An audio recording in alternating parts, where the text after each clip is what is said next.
여러분 술 취한 사람들의 특징이 있죠. 저희 아버지가 굉장히 술을 좋아하셔서 제가 5살 때 술을 마시기 시작했어요. 그래서 아버지가 이제 반주를 드셨거든요. 저희 아버지가 반주를 드시면 꼭 저에게 술을 주세요. 그럼 5살 때부터 이제 소주, 제 기억에는 소주 3잔을 먹었던 적이 있어요. 소주 3잔을 먹고 그 주사를 부린 기억이 제가 한 컷이 나는 게 있어요. 어떤 삼촌 등에 업혀가지고 이제 집에 가는데 제가 거기서 아주 그냥 발광을 했거든요. 발광을요. 예. 아마 다들 그런 경험이 저만 빼고 없으실 것 같아요. 술 취한 사람들은 특징이 있잖아요. 이 중심이 없어요. 일단 중심이 없어. 중심이 없고 횡설수설하죠. 왜 그러냐 하면 분별력과 판단력이 사라지기 때문에 그런 거예요. 예. 여러분들이 잘 모르시는 것 같아서, 술 취함에 대해서 잘 모르시는 것 같아서 제가 자세하게 좀 설명을 드리고 싶어요. 이래도 좋고 저래도 좋죠, 사실. 예. 그냥 술 취하면 어떤 나의 판단과 분별력이 사라지기 때문에 이래도 좋고 저래도 좋죠. 사람이 완전히 달라져요. 새로운 사람이 돼요. 말 못하는 사람들은 그 말 못했던 것들을 뭐 가감없이 말을 하죠. 가감없이 말을 하기 시작하고, 뭐 표현이 얼마나 좋은지 몰라요. 그리고 그렇게 강해 보였던 사람이 막 울죠. 예, 막 우는 사람도 있어요. 막 우는 사람도 있고, 그냥 아무 말 없이 그냥 쓰러져 가지고 잠만 자는 사람도 있고, 완전히 사람이 달라지잖아요. 술 취하면. 그런데 이 겉과 속이 다른, 사실 평상시에는 숨기고 있던 것들이 이제 무장해제가 되기 시작하는 거죠. 무장해제가 되면서 겉과 속이 다른 이중성이 드러나기 시작하는 거예요.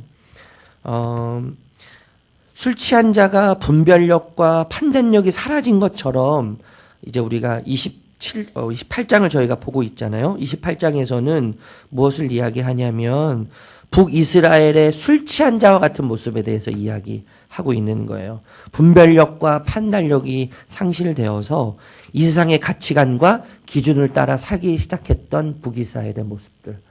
그 북이스라엘의 모습을 술 취한 자에 비유해서 이사야가 지금 이야기하고 있는 것이죠. 그런데 여러분, 유다도 똑같다고 이야기하죠. 유다도 똑같아요. 다를 바가 없어요. 세상 가치관에 물들어서 자기 만족에 빠져서 지금 살고 있는 거예요. 여러분, 겉과 속이 다른 이중성은 혼란과 무질서를 만들어내죠. 마치 술 취한 사람처럼 흥청망청 살아가게 해요. 예수님은 우리에게 말씀하셨어요. 술 취하지 말라. 이는 방탕한 것이니 오직 성령의 충만함을 받으라. 이렇게 말씀하셨어요. 여러분, 그리스도인은 성령에 취해서 살아가는 자들이에요. 성령에 취해서. 여러분, 취한다는 것은 지배받는다는 거잖아요. 술에 취하면 알코올의 지배를 받게 되어 있어요. 예, 그러니까 내 의지대로 살아가지 않게 되죠. 내 판단력과 내 분별력으로 살아가지 않고 술에 의지해서 술이 이끄는 대로 살아가는 것이 술 취한 자의 삶인데, 성령의 충만함을 받아서 성령에 취해서 사는 자들의 모습은 성령의 이끌림을 받는 삶을 살아가게 되는 거예요. 예, 내 뜻이 꺾이고 내 생각을 내려놓게 되고 성령이 원하시는 대로, 성령이 이끄시는 대로 끌려가는 것이 뭐예요? 성령의 충만한, 성령의 지배를 받는 삶이죠. 그래서 여러분, 우리는 매일매일 구해야 돼요, 이것을요. 하나님, 오늘도 성령의 충만함을 받아서 그 성령의 충만함 속에서 성령의 질서 가운데 살아갈 수 있도록 우리를 도와주시옵소서. 이 새벽에도 우리가 그것을 구해야 되는 것이죠. 내 뜻을 구하기 전에 우리가 무언가를 하나님께 아뢰는 거 너무나 중요하지만 성령의 충만을 위해서 우리가 구해야 하고, 성령의 질서가 우리 삶 가운데 매일 세워지도록 구해야 하는 것이죠. 여러분, 자식이 매를 맞으면 자식은 아프죠. 육체적으로 참 아파요. 그런데 부모의 마음은 더 아프죠, 사실. 예. 그 때리는 자식의 모습을, 아파하는 자식의 모습을 보면서 부모는 마음으로 아파하는 거예요. 차라리 내가 아프고 말지. 그렇지만 때려야만 하는 그 부모의 마음, 자식이 아프더라도 때려야만 하는 부모의 마음이 오죽하겠어요. 다른 방법이 없기 때문에 때리는 거죠. 예. 그 자식은 몰라요. 부모만 알아요. 부모가 돼야 부모의 마음을 알기 시작하는 것이죠. 여러분, 하나님은요, 지금까지 하나님 백성을 위해서 싸우셨어요. 그런데 28장의 모습은 마치 지금까지는 하나님 백성을 위해서 싸우신 그분이 이제는 백성을 위해서 싸우시는 게 아니라 백성을 대항해서 싸우시는 모습을 우리에게 이야기하는 것 같아요. 자식을 위해서 싸우셨던, 자식을 위해서 자식을 품었던 부모가 이제는 자식과 싸우는 모습을 우리에게 보여주는 것 같아요. 그럼에도 불구하고 27장에서는 재건축을 이야기하시잖아요. 재건축. 예, 재건축을 이야기하세요. 회복과 새 출발을 약속하세요. 그런데 여러분, 이 회복과 새 출발을 약속하고 완성하기 위해서는 재건축을 하기 위해서는 무너져야 되죠.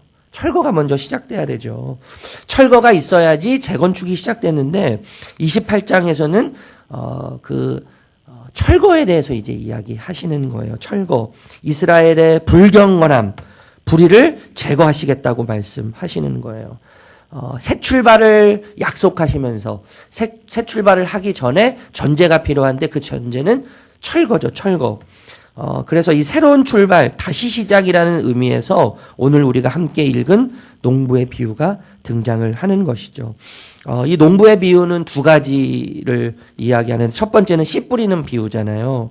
씨 뿌리는 비유. 두 번째는 이제 추수의 비유인데, 저는 이제 도시에서 태어나서 자라났기 때문에 사실 좀 이렇게 불편한 게 있어요. 농부의 이야기, 무슨 이런 이야기가 나오면 잘 모르겠더라고요, 저는. 사실 식물을 봐도 이제 보리가 뭔지를 여기 와서 알았어요, 저는요. 예, 담배 잎을 보고, 이게 담배구나, 이제 알기 시작했던 아주 무지한 사람이거든요. 농업에 대해서 무지한 사람인데, 이 농업에 대한 이야기가 나오면 좀 위축돼요, 제가. 위축돼요. 근데 오늘 이제 씨 뿌리는 비유하고 이제 추수의 비유의 이야기가 나오는데, 여러분, 씨 뿌릴 때는 제가 잘 몰라도 이건 알아요.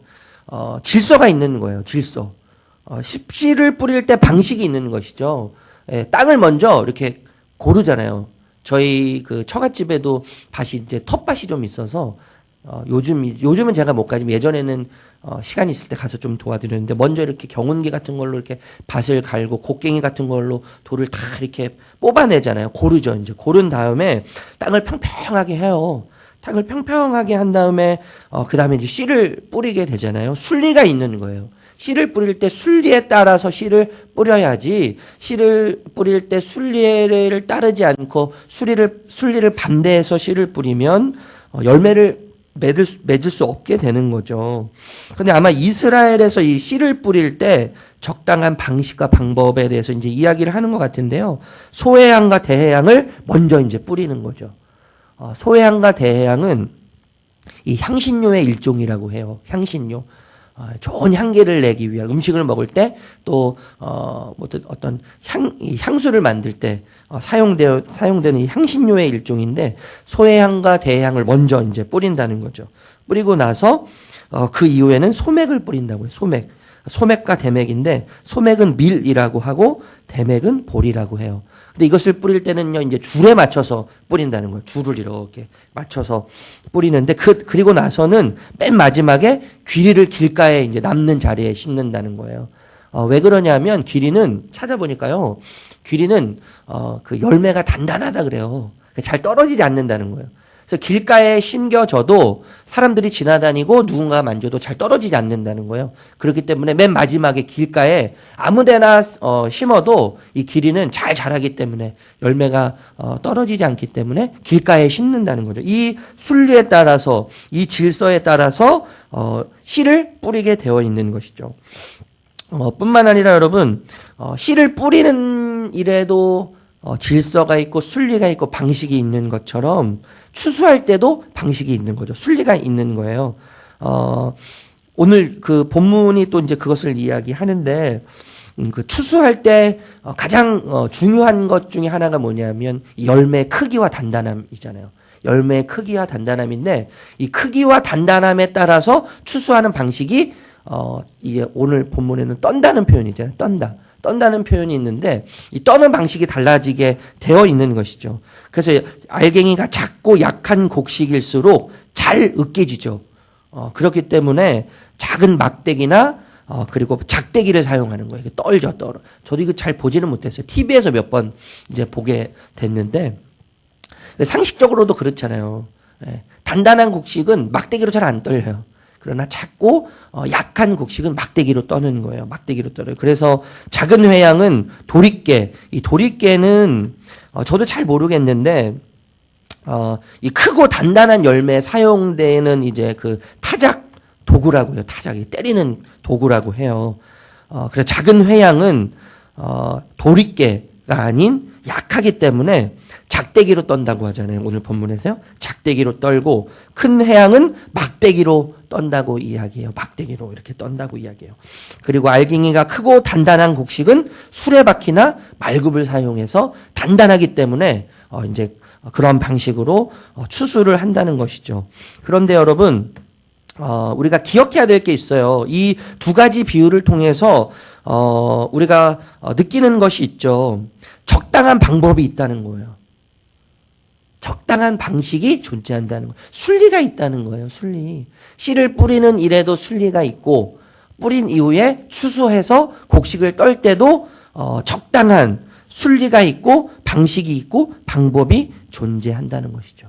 하나님께서 이스라엘 백성들을 다루시고 이스라엘 백성들과 관계를 맺으실 때 그런 방식으로 하나님께서는 이스라엘 백성들을 만나시고 다루시고 관계하신다는 것이죠. 그들의 상황에 맞춰서 그들의 수준에 맞게 하나님께서 이스라엘 백성들과 함께 관계를 맺으신다고 말씀하시는 거예요. 여러분, 시대를 향한 계획은 하나님으로부터 나와요.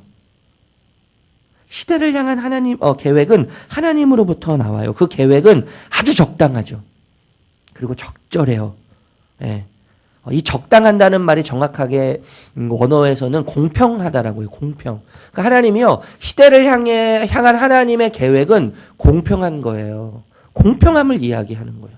여러분, 뿐만 아니라 그 공평하신 하나님은 시대를 향한 열심과 열정에 대해서 공평할 뿐만 아니라 민족과 나라와 그리고 시대를 향한 하나님의 공평함은 늘 존재할 뿐만 아니라요. 작게는 개인에게도 마찬가지인 거예요. 개인의 삶에도 하나님은 늘 공평하세요. 네. 그리고 우리 교회를 향한 하나님의 그 적당한 일하심, 공평하심이 분명히 존재하는 거예요. 우리가 그렇기 때문에요. 비교할 필요가 없는 거예요. 다른 사람과 비교할 이유가 전혀 없어요. 왜냐하면 하나님은 나에게 늘 공평하세요. 늘 나를 적당하게 나를 다뤄가시면서 나를 적당한 방법으로 이끌어 가시는 거예요. 그러니까 우리는 지금 오늘 이 새벽에 나와서 무슨 기도를 하든지 우리가 어떤 상황에 있든지 하나님이 나를 향한 최선의 방법, 가장 공평하고 나에게 가장 알맞는 방법으로 이끌어 가고 계신다는 것이죠. 그런 믿음의 고백이 필요해요. 그런데 여러분, 이것보다 훨씬 더 중요한 그 씨 뿌리는 방식과 추수의 방식을 통해서 우리에게 훨씬 더 중요한 것을 말씀하시는 것이 뭐냐면 26절과 29절이에요. 26절, 29절 읽어볼까요? 먼저 26절 읽어보겠습니다. 26절 시작. 그의 하나님이 그에게 적당한 방법을 보이사 가르쳤으며 29절 읽어보겠습니다. 29절 시작. 만군의 여호와께로부터 난 것이라 그의 경영은 기묘하며 지혜는 광대하니라. 이 농부의 비유를 통해서 하나님께서 궁극적으로 말씀하고 싶으신 것이 저는 이거라고 생각하는데 씨 뿌리는 방식의 순리가 있고 또 추수를 할 때도 그 방식의 순리가 있는데 이것을 하나님이 가르쳐 주셨다고 말씀하고 계시는 거죠. 농부의 비유를 통해서 모든 일에는 순리와 방식이 있는데 이것을 하나님이 가르쳐 주셨다고 이야기하시는 거예요. 하나님이 가르쳐 주셨어요. 하나님께서 말씀해 주셨어요. 이것이 농부의 비유의 포인트예요. 하나님은 여러분 큰 그림을 가지고 계세요. 하나님은 큰 그림을 가지고 계세요. 시대를 향한 큰 그림, 민족을 향한 큰 그림, 공동체를 향한 큰 그림을 가지고 계세요. 뿐만 아니라 우리 가정을 향한 큰 그림을 가지고 계시고 내 개인을 향한 큰 그림을 하나님이 가지고 계세요. 여러분, 우리는 오늘이라고 하는 퍼즐, 아주 작은 퍼즐이죠. 큰 그림에 비유하면 우리는 오늘이라고 하는 아주 작은 퍼즐을 가지고 그 큰 그림을 맞추며 살아가는 자들이에요. 예. 하나님은 큰 그림을 가지고 계신데 여러분, 퍼즐을 잘 맞추려면 큰 그림을 늘 기억하고 있어야 돼요.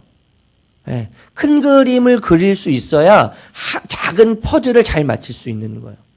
그러면 하나님이 큰 그림을 가지고 계신 분이기 때문에 우리를 향해서, 나를 향해서, 우리 공동체를 향해서 하나님은 큰 그림을 가지고 계시기 때문에 하나님은 오늘이라고 하는 작은 퍼즐을 살고 있는 우리, 작은 퍼즐을 맞추고 우리를 향해서 가르치실 수 있는 분이세요. 그 어떤 누구도 우리 인생의 큰 그림을 말해주지 못해요. 알려주지 못해요. 오직 하나님만 그리고 우리 공동체를 향한 큰 그림을 가지고 계시는 분이세요. 그래서 그분이 가르치실 수 있고 그분의 가르침을 받아야만, 그분의 가르침을 들어야만 우리는 큰 그림을 맞추면서 그 그림대로 퍼즐을 제대로 맞출 수 있는 것이죠. 그렇기 때문에 여러분, 그의 경영으로부터 들어야 돼요. 그의 가르침을 그의 경영으로부터 들어야 되고 그의 가르침을 그의 지혜로부터 들어야 되죠. 그래서 정말 중요한 게 듣는 거예요. 듣는 거. 그래서 23절 읽어볼게요. 23절 읽어보겠습니다. 시작. 너희는 귀를 기울여 내 목소리를 들으라. 자세히 내 말을 들으라. 네, 듣는 것이 그래서 중요한 거예요. 하나님이 큰 그림을 그리셨고 큰 그림을 가지고 계시기 때문에 하나님은 가르칠 수 있는 거죠. 퍼즐을 어떻게 잘 맞출 수 있는지 가르칠 수 있고, 그렇기 때문에 그분으로부터 들어야 하는데 여러분, 귀를 기울여서 들어야 돼요. 귀를 기울여서 들어야 되고 자세히 들어야 되죠. 그런데 여러분, 듣지 못하는 이유가 여러 가지가 있죠. 여러 가지가 있는데 저 같은 경우는 하나님이 늘 말씀하시죠. 사실 늘 말씀하세요. 침묵하시면서도 말씀하시죠. 하나님은요. 예, 하나님은 언어로만 말씀하시지 않고요, 아내를 통해서도 말씀하실 때가 있어요. 환경을 통해서도 말씀하시고요, 성경을 통해서도 말씀하시고요, 공동체를 통해서도 말씀하시죠. 예, 그리고 하나님은 침묵하시는 것 같지만 그 침묵 속에서도 말씀을 하시는 분이세요. 예, 하나님 끊임없이 우리에게 말씀하시는데 문제는 이제 우리가 듣지 못하는 거죠. 저 같은 경우 듣지 못하는 이유는 조급하기 때문일 때가 참 많은 것 같아요. 예, 조급해요. 그래서 듣지 못하는 거죠. 예, 듣는 사람은 여러분, 듣는 대로 행동하고 듣는 대로 판단해서 듣는 대로 살아가게 되어 있는 거예요. 모든 사람은 듣는 것에 영향을 받게 되어 있어요. 그래서 성경에서도 이렇게 이야기하잖아요.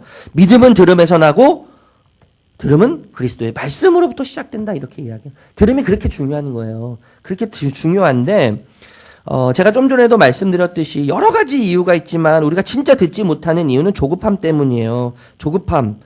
기다리지 못해요. 잠잠히 주님 앞에서 하나님의 음성을 듣기 위해서 인내하지 못하고 기다리지 못하기 때문에 하나님의 음성을 듣지 못할 때가 저는 많다고 생각이 들어요. 여러분, 기다림은 시간을 연료로 삼아요. 기다림은 시간을 연료로 삼아요. 그러니까 기다림의 시간이 반드시 소요돼야 되죠. 소비돼야 되는 거예요. 시간을 투자해야 되는 거예요. 하나님의 음성을 듣기 위해서는 시간을 투자해야 돼요. 잠잠히 묵묵히 들리지 않는 것 같을지라도 들릴 때까지 기다려야 돼요. 참아야 돼요. 인내해야 돼요. 인내의 연료는 시간이에요. 인내는 시간을 먹고 계속 자라나는 거예요. 그 시간을 먹고 인내는 자라나기 때문에 인내를 하면 할수록 하나님 음성이 점점점 들리기 시작하는 것이죠. 그 인내함으로 소리를 분별하게 되고, 그리고 인내함으로 소리를 듣기 시작하는 거예요.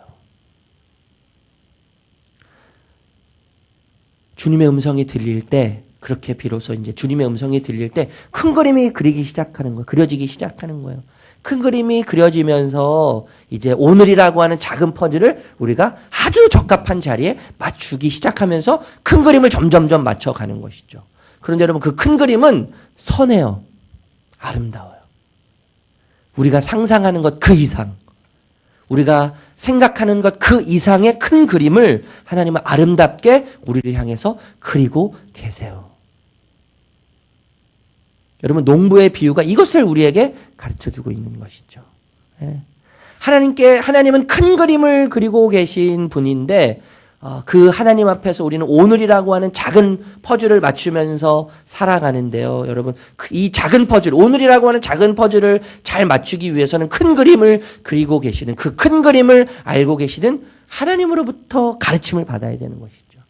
가르침을 받기 위해선 우리가 잘 들어야 되는 거예요. 잘 들어야 되는 거예요. 저는 오늘 이 새벽이 하나님의 경영으로부터 듣는 시간이 되기를 축복합니다. 하나님의 지혜로부터 듣는, 하나님을 듣는 시간. 그래서 하나님이 얼마나 공평하신지 다시 한번 그 깊이를 깨닫고 나를 향한, 우리 가정을 향한, 우리 공동체를 향한 하나님의 공평하신 인도하심과 공평하신 계획, 그 하나님의 음성을 들음으로 그 은혜 가운데 깊이 그 은혜를 경험하면서 오늘도 주님께로부터 듣는 그 기쁨을 누리시는 저와 여러분들 되시기를 주님의 이름으로 축복합니다. 기도하겠습니다.